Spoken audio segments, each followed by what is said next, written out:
سالوں سے آپ کی خدمت میں فقہ حنفی سے متعلقہ مسائل ذکر کر رہے ہیں،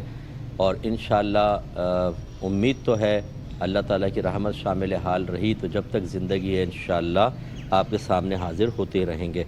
کچھ آفر کویسچنز لیتے ہیں۔ کسی نے کہا کہ کوئی شخص ہے وہ کام کے سلسلے میں باہر گیا اور زوجہ ان کی پاکستان میں ہے، لیکن رخصتی ابھی نہیں ہوئی تھی، شادی کر کے چلے گئے ہیں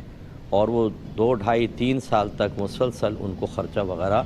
بھیج رہے ہیں، نان نفقہ وغیرہ دے رہے ہیں لیکن اب وہ شوہر یہ بتاتا ہے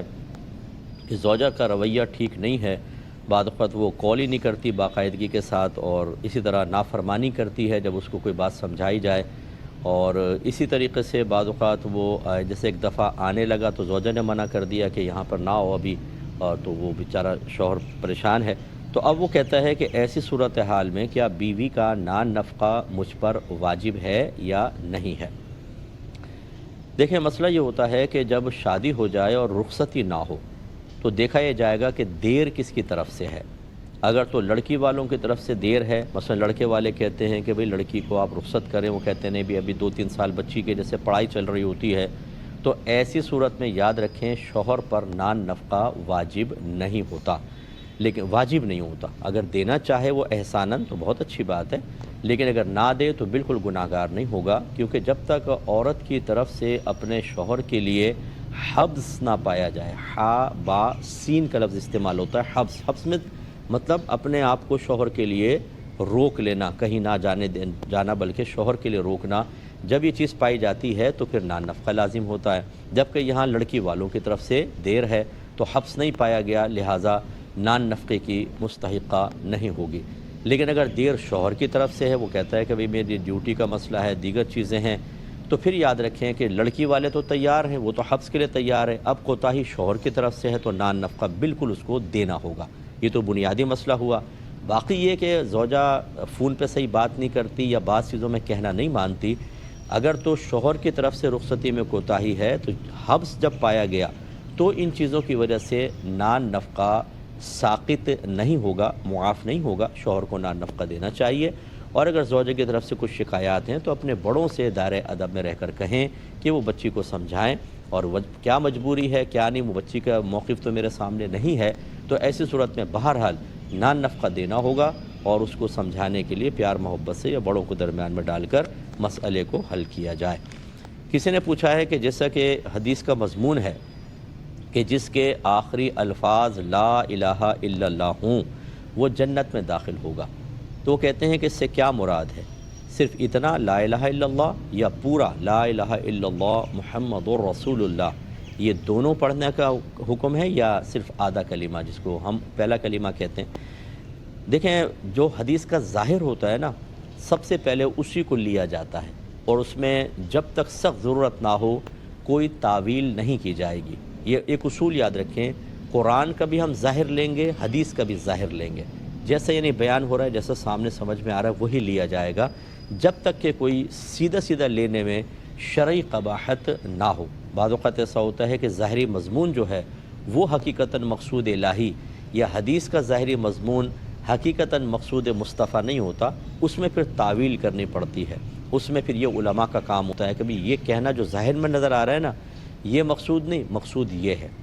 تو جب اس کے اندر کوئی تعویل کی حاجت نہیں ہے، سرکار نے فرمایا کہ کوئی اللہ کی وحدانیت کا اقرار کرے جنت میں داخل ہوگا، لا الہ الا اللہ سے وحدانیت ثابت ہو رہی ہے، تو اس کے ظاہر کو لے سکتے ہیں۔ ہاں، اب اس میں یہ ظاہر کو لینا چاہیے، اب یہ کہہ سکتے ہیں کہ بھئی بہتر ہے کہ اگر مردے کو تلقین کریں تو صرف لا الہ الا اللہ کی نہ کریں، محمد رسول اللہ کی بھی کر دیں کہ نورن علی نور ہے، کہ جب صرف حدیث کے اندر لا الہ الا اللہ سے جنت کی بشارت دی جا رہی ہے تو سرکار کی نبوت کا اقرار مزید برکت کا باعث ہوگا، لیکن چونکہ حدیث میں ظاہری طور پر یہ ہے تو پھر لا الہ الا اللہ بھی کہہ دیا جائے تو کافی ہے۔ ایک بھائی نے کویسچن کیا تھا کہ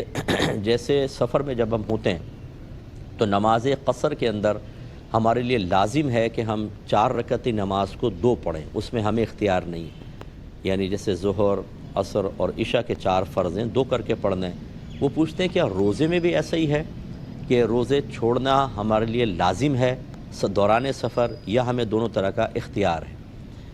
دیکھیں یہ نماز قصر کی طرح نہیں ہے، اس میں تو قصر واجب ہے، کم کر کے ہی پڑھنی ہوگی۔ کوئی ہمت رکھتا ہے تب بھی پوری نہیں پڑھے گا تو گناہگار ہوگا، لیکن روزے میں ایسا مسئلہ نہیں ہے۔ روزے میں اختیار دیا گیا ہے، چھوڑ بھی سکتے ہیں، آئندہ اس کی قضا کر لیں، ورنہ اللہ تعالیٰ نے یہ قرآن میں بیان فرمایا کہ روزہ رکھنا تمہارے لیے بہتر ہے۔ یہ سفر کے ساتھ ہی متعلق ہے کہ اگر کوئی حالت سفر میں ہمت رکھتا ہے اور اس کا سفر کوئی اتنا ہارڈ نہیں ہے تو بالکل وہ روزہ رکھ لے، بہت ہی بہتر ہے، تو کر سکتے ہیں۔ ایک انہوں نے کہا کہ کسی بھائی کا بتایا کہ وہ ڈیوٹی پر ہوتے ہیں دوران سفر، یعنی کبھی کبھار ان کو ڈیوٹی پہ سفر کرنا پڑتا ہے، تو وہ دل چاہتا ہے کہ میں روزہ رکھ لوں، تو انشاءاللہ اس کا جواب ان کو مل جائے گا، آپ ان کو سنوا دیجئے گا کہ بالکل روزہ رکھنا بہتر ہے، آپ رکھ لیں، لیکن اگر بہت ہی سخت سفر ہو اس میں پھر روزہ نہ رکھنا بہتر ہوتا ہے، کیونکہ بعض اوقات اس طرح کے سخت سفر جو سخت گرمی میں ہوں اور ہارڈ ورک کرتے ہوئے کوئی سفر کر رہے ہوتے ہیں، ہارڈ ورکنگ ہوتی ہے ان کی، اس میں پھر جان جانے یا عقل کے زائل ہونے کا اندیشہ ہوتا ہے، اور بعض اوقات جو شوگر پیشنٹ ہوتے ہیں ایک دم ان کی شوگر بہت زیادہ لو بھی ہو سکتی ہے، تو اگر ہلاکت کا اس طرح کا خوف ہو تو پھر روزہ نہ رکھیں، ورنہ بالکل رکھ سکتے ہیں۔ اسی سے متصل ایک کویسچن تھا، لیکن پہلے کال لیتے ہیں۔ السلام علیکم۔ السلام علیکم جی وعلیکم السلام۔ صاحب میرے کچھ سوال ہیں، جی ان میں سے پہلا سوال یہ ہے کہ بیوی کے انتقال کے بعد اس کی بچی کو اس کے نانا نانی ساتھ اپنے لے گئے اور باپ سے بالکل ملنے نہیں دیا، اور نہ اس دوران باپ نے کوئی نفقہ دیا، اور اب وہ 14 سال کی ہو گئی ہے۔ نانا نانی کہتے ہیں ہماری عمر کا کچھ پتہ نہیں ہے، آپ اسے لے جائیں، اور بچی جو ہے بہت زیادہ متنفر ہے باپ سے، تو اب باپ کے لیے شرعی حکم کیا ہوگا، وہ اس کو لائے یا کیا کرے؟ دوسرا سوال یہ ہے کہ اگر کوئی شخص 2 شادیاں کرتا ہے اور پہلی والی کو بالکل اسی طرح چھوڑ دینا، برابری کا سلوک کرے، نہ ان کے ساتھ رہے، تو بیوی کے لیے، پہلی والی بیوی کے لیے کیا حکم ہے؟ یعنی جس کو چھوڑ دیا ہے، یعنی ہیں دونوں نکاح میں مگر ایک کے ساتھ بالکل نہیں رہتے۔ کون سے والی کے ساتھ؟ پہلی والی کے ساتھ، دوسری والی کے ساتھ رہتے ہیں، اور پھر پہلی والی بیوی کے لیے کیا حکم ہے؟ کس سلسلے میں کیا حکم ہے؟ مطلب کہ وہ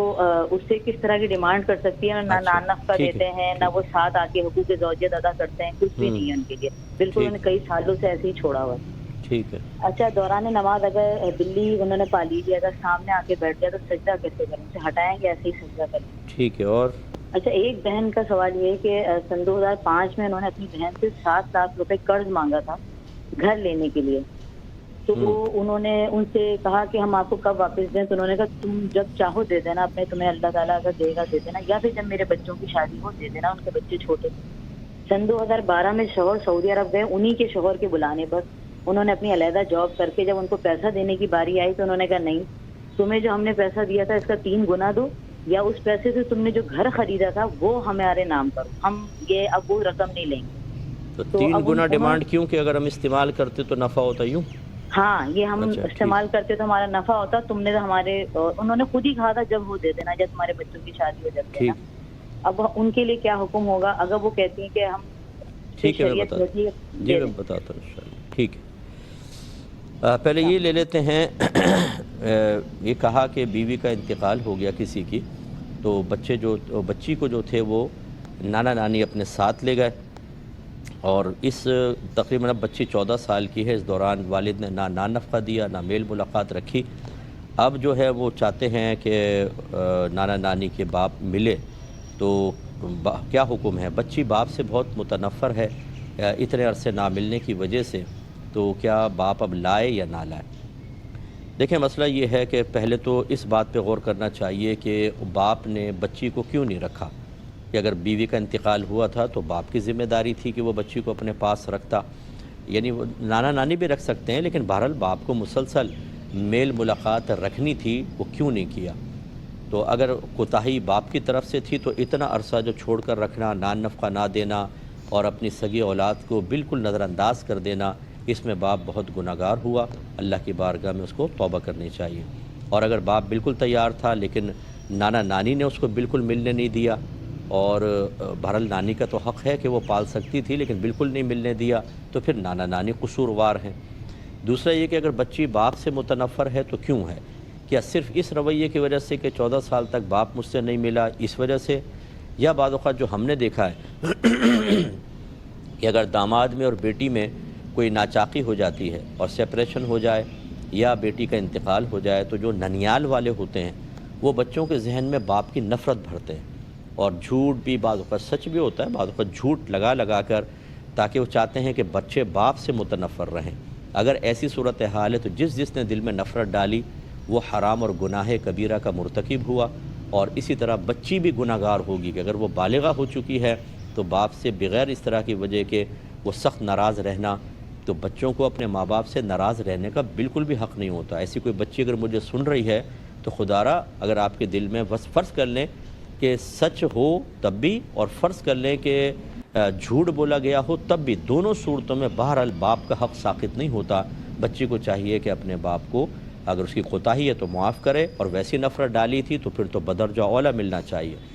اور اب کیا کریں؟ اگر نانا نانی راضی ہیں تو بالکل باپ کو اس کی کفالت کرنی چاہیے، اپنی بچی کو اپنی کسٹڈی میں لیں، اور جتنا بیچ میں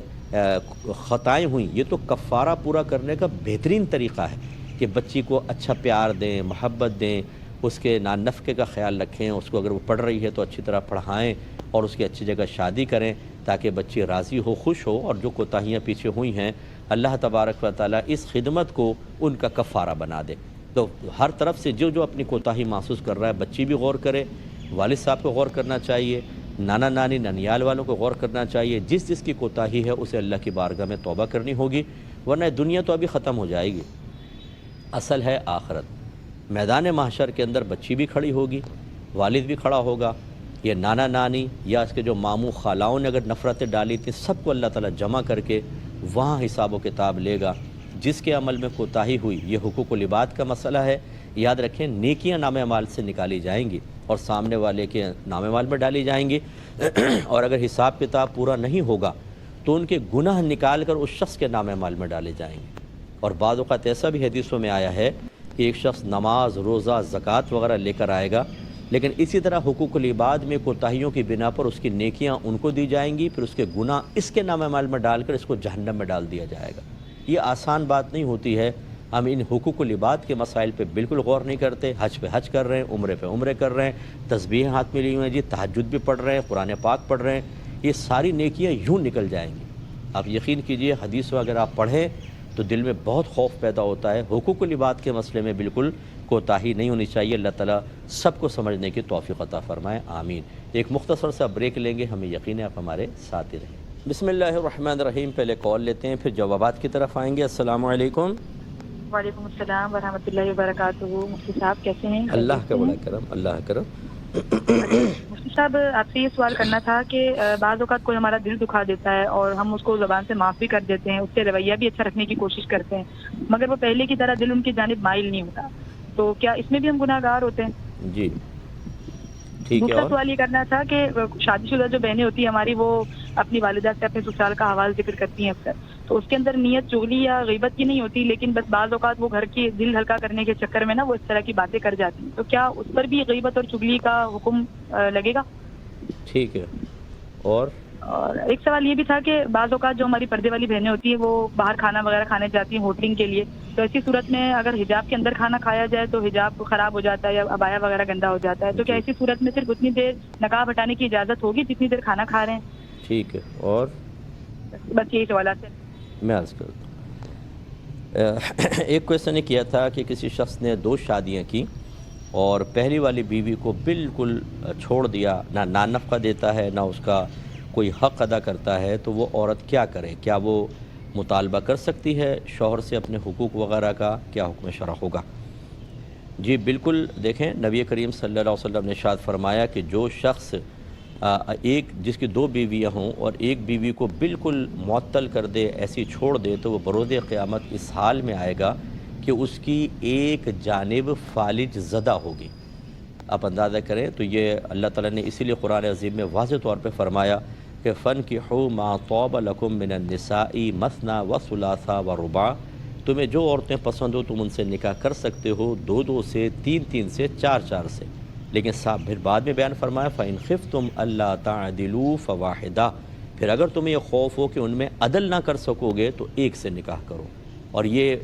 عدل کا مخالف ہوتا ہے ظلم، یہ عدل کے بالکل خلاف اور ظلم کی صورت ہے کہ ایک زوجہ کو بالکل چھوڑ دینا، نہ نان نفقہ دینا، نہ اس کا حق ادا کرنا، ایسا شوہر گناہ کبیرہ کا مرتکب ہے اور آخرت کا شدید ترین وبال اس کے سر پر ہوگا۔ حقوق العباد کے بارے میں ابھی میں عرض کر چکا ہوں ان دونوں ہسبینڈ وائف کو میدان محشر میں کھڑا کیا جائے گا، اور سوچیں کہ جس زوجہ کو آپ نے اتنی اذیتیں اور تکلیفیں دی تھیں، اور یہاں حاکمیت کے زوم میں اور اپنی طاقت کو دیکھ کر، مردانگی کو دیکھ کر آپ نے کہا تھا کہ مجھے تیری کوئی پرواہ نہیں ہے، میں ڈرتا نہیں ہوں اور فلاں نہیں، وہاں ایسا شوہر کانپ رہا ہوگا، رنگ فق ہوگا۔ اور مجھے امید ہے کہ کچھ بچیاں تو شاید بہت ہی نرم ہوں، ورنہ وہاں پر نیکیاں چھین کے لے جائیں گی اور اس کے گناہ اس کے نام اعمال میں، اور یہ جہنم میں۔ اللہ نہ کرے میرے بھائی بھی جو ایسے کر رہے ہیں تو وہ میرے بھائی ہیں، مسلمان ہیں، ہماری تو یہ تمنا نہیں ہے، لیکن جب آپ خود اپنی آخرت کو فراموش کریں، اللہ اس کے رسول کی تعلیمات آپ کو حقیر محسوس ہوں، اور آپ اپنی عقل اور سمجھداری کو بنیاد بنا کر شرعی اصولوں کو پامال کریں، تو پھر اللہ تبارک و تعالیٰ آپ کے ساتھ آخرت میں رحمت والا معاملہ کرے کیوں؟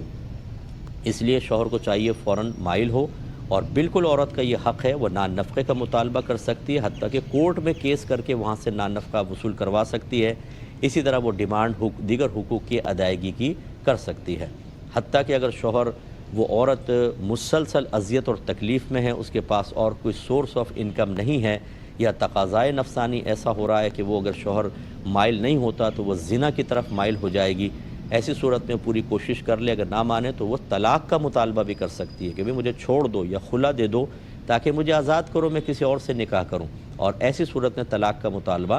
گناہ نہیں ہوتا۔ ورنہ عام طور پہ جو بغیر شرعی عذر کے عورتیں طلاق کا مطالبہ کرتی ہیں، وہ یہ یاد رکھیں نبی کریم نے فرمایا کہ جو عورت بغیر کسی عذر کے مطالبہ طلاق کرے، وہ بروز قیامت جنت کی خوشبو بھی نہیں پا سکتی۔ تو بہت برا ہوتا ہے یہ طلاق کا مطالبہ، پہلے دیکھ لینا چاہیے کہ ویلڈ ریزن ہے، یعنی شریعت کی نگاہوں میں، تب مطالبہ طلاق، لیکن ایسی بچی بالکل کر سکتی ہے۔ ایک کالر ہمارے ساتھ ہے، پہلے کال لیتے ہیں۔ السلام علیکم۔ جی سر میرے 3 سوالات ہیں۔ جی پہلا یہ کہ کوئی ضعیف العمر خاتون جو ہیں کسی قافلے کے ساتھ بغیر محرم کے عمرہ ادا کرنا چاہ سکتی ہیں۔ ٹھیک ہے۔ دوسرا یہ کہ کوئی شخص ایسا ہے کہ جو اپنے بال کٹواتا نہیں، نہ ہی اس میں کنگھا کرتا ہے، بڑھاتا رہتا ہے، اور اپنے اس عمل کو کسی روحانی سلسلے کی طرف منسوخ کرتا ہے، اس پر یہ عمل کرنا کیسا ہے؟ ٹھیک ہے۔ تیسرا سوال یہ ہے کہ بعض افراد جو ہیں وہ شب برات سے 1 دن پہلے 13 شعبان کو اپنے مرحومین کا عرصہ مناتے ہیں، اور اس میں سارے ثواب وغیرہ کا اہتمام کرتے ہیں، تو اس میں کا شریعت میں کیا حکم ہے، کوئی حقیقت ہے؟ ٹھیک ہے، میں عرض کرتا ہوں انشاءاللہ۔ ایک ہی کویشچن کیا تھا کہ اگر کوئی نماز پڑھ رہا ہو اور پالتو بلی سجدے کی جگہ پر آ کر بیٹھ جائے تو کیا پھر سجدے میں جاتے ہوئے اس کو ہٹا سکتے ہیں، یہ کیا کریں؟ دیکھیں، پہلی بات تو یہ اگر وہ سامنے آ کر بیٹھ جائے، اگر تھوڑا سا آپ پیچھے سرک کے سجدہ کر لیں تو اس کی بھی گنجائش ہے، اور اگر بالکل گنجائش جگہ ہی نہیں ہے پیچھے ہٹنے کی، جیسے کچھ چیز وغیرہ رکھی ہوئی ہے، تو پھر بلی کو ہلکے سے ہاتھ سے آپ ہٹا سکتے ہیں، بالکل وہ یہ کوئی عمل قلیل کہلاتا ہے، تو بلی کو بالکل ہٹا سکتے ہیں، اس میں نماز وغیرہ کوئی نہیں ٹوٹے گی، نہ یہ مکروہ ہوگا۔ ایک یہ کہتے ہیں کہ کسی نے اپنی بہن سے 7 لاکھ روپے قرض لیا تھا، اور جب انہوں نے دیا تو فراخ دلی سے کہا کہ جب چاہیں آپ دے دینا، یا بچوں کی شادی کے بعد دے دینا۔ اب جب یہ کچھ عرصے بعد ان کے شوہر کے بلانے پر باہر گئے ہیں، تو اب وہ مطالبہ کرتے ہیں کہ اب ہمیں قرض کا 3 گنا دو، یا پھر جو تم نے گھر بنایا وہ گھر ہمارے نام کرو، یہ ڈیمانڈ کرنا کیسا ہے؟ دیکھیں، یاد رکھیں کہ جتنا قرض دیا ہو اتنا ہی قرض واپس لینا واجب ہوتا ہے، یعنی ڈیمانڈ نہ کریں۔ ہاں، قرض لوٹانے والا اگر تھوڑا سا زیادہ خود دے دیتا ہے تو کوئی حرج نہیں ہے، لیکن اگر یہ طے کر لیا پہلے ہی کہ ہم 7 لاکھ دے رہے ہیں، 7.5 واپس لیں گے، یہ حرام اور سود، کیونکہ نبی کریم صلی اللہ علیہ وسلم نے فرمایا کہ جو قرض نفع کھینچے وہ نفع سود ہے۔ اور یا پھر جیسے یہاں طے نہیں ہوا تھا، 7 لاکھ دیے، 7 ہی دینے کا پہلے تو طے ہوا تھا، لیکن اب ڈیمانڈ زیادہ کی کر رہے ہیں، اور بنیاد اگر یہ بنا رہے ہیں کہ 7 لاکھ ہمارے پاس ہوتے، ہم انویسٹ کرتے تو کتنا نفع ہو جاتا، لہٰذا 3 گنا دو۔ یاد رکھیں، یہ حرام اور گناہ کبیرہ ہے، اور معنوی لحاظ سے سود کے اندر آئے گا، حقیقی سود تو نہیں ہے، لیکن معنوی لحاظ سے بالکل سود پر آئے گا کہ قرض پہ اس طرح کی نفع کی ڈیمانڈ آپ کرنا، یہ معنوی یعنی حکماً سود ہی ہے اور گناہ کبیرہ ہے۔ بہن جب بہن سے یہ مطالبہ کر رہی ہے تو کیا کہہ سکتے ہیں آپ بتائیں، خون سفید ہو گئے ہیں، یعنی اپنے سگے بھائی بہنوں سے اس طرح کے ناجائز مطالبات، اللہ کی بارگاہ میں توبہ کریں، اس ارادے پر بھی توبہ کریں، مطالبے پر بھی توبہ کریں، چاہے جائے کہ ان سے لیں گے تو لینا حرام۔ اب اگر یہ مجبور ہیں، فرض کر لیں کہ ڈر کر یا ناراضگی کے خوف کی وجہ سے اگر یہ دے دیتے ہیں ان کا دینا گناہ نہیں ہوگا بلکہ ان کا لینا گناہ ہوگا۔ اور بہتر تو یہی ہے کہ یہ بھی جم جائیں کہ نہیں ہم سود نہیں دیں گے، ویسے تم پہ ہزاروں خرچ کر دیں گے لیکن جو آپ کی ڈیمانڈ ہے وہ معنوی لحاظ سے سود میں داخل ہے وہ ہم نہیں دے سکتے ہیں، اس میں بالکل آپ اٹک جائیں، بالکل گناہ گار نہیں ہوں گے، گناہ گار سامنے والے ہیں، انہیں اللہ کی بارگاہ میں توبہ کرنی چاہیے۔ بچے نے پوچھا ہے کہ اگر کسی نے ہمارا دل دکھایا اور ہم نے زبان سے اس کو معاف کر دیا لیکن دل اس کی طرف اب مائل نہیں ہو رہا معاف کرنے کے باوجود، تو کیا یہ گناہ ہے؟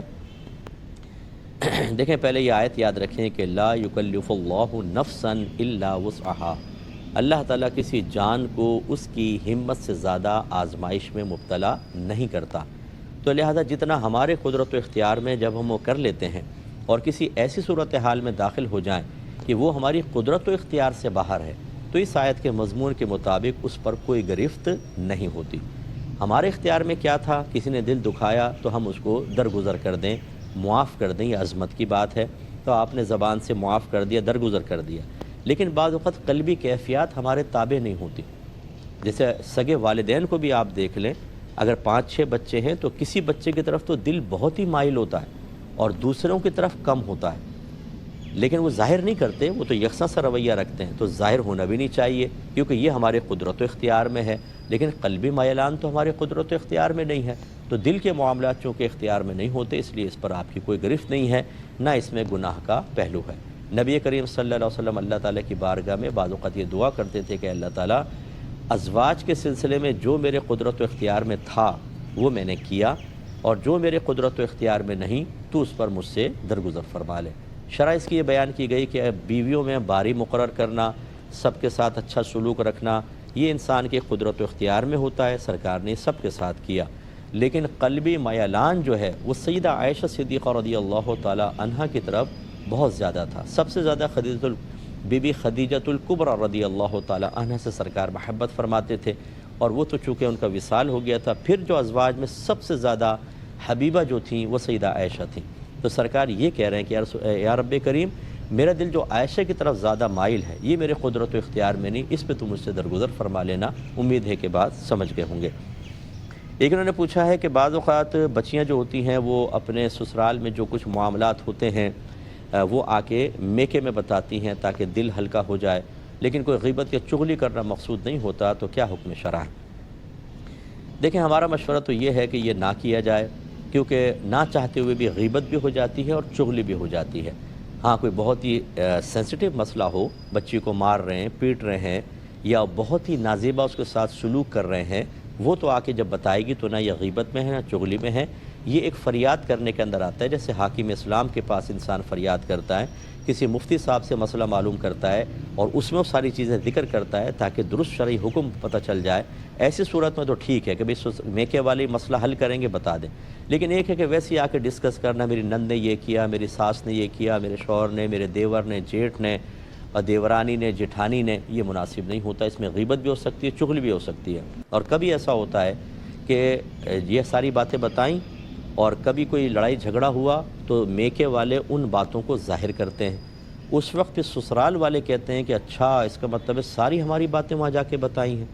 اب اگر صلح بھی ہو جائے تو وہ بچی ویسی عزت نہیں پا سکتی جو پہلے تھی، یعنی وہ آتی بھی دور سے تو خاموش کروا دیتے ہیں کہ آ رہی ہے پھر جا کے سب بتا دے گی، یعنی کھچاؤ کا سا ایک منافقانہ سا ماحول بن جاتا ہے۔ اس لیے بچیوں کو چاہیے حتی الامکان وہاں کے معاملات کو فیس کر کے ان کے راز کو راز رکھیں، جب بہت ہی ضروری مسئلہ ہو کہ آپ اذیت مسلسل میں ہیں، یا پھر اگر ابھی انیشل اسٹیج پہ نہیں روکا تو آگے بہت بڑا بگاڑ پیدا ہوگا،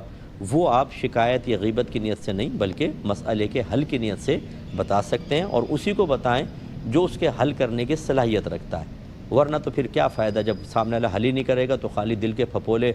پھوڑنے سے کوئی فائدہ نہیں ہوتا، اس کا تھوڑا سا خیال رکھا جائے۔ ایک مختصر سا بریک لیں گے، ہمیں یقین ہے آپ ہمارے ساتھ ہی رہیں۔ بسم اللہ الرحمن الرحیم۔ بچی نے پوچھا کہ اگر کوئی پردے دار خاتون جیسے فیملی جاتی ہے آؤٹنگ کے لیے، کہیں جا کر کھانا کھاتے ہیں، اب اگر وہاں حجاب ہٹا کے کھانا نہ کھایا جائے تو لازم بات ہے کہ کیسے کھائے گی وہ، نیچے سے تو بعض اوقات حجاب سالن میں چلا جائے تو کیا وہ چہرہ کھول سکتے ہیں کہ نہیں؟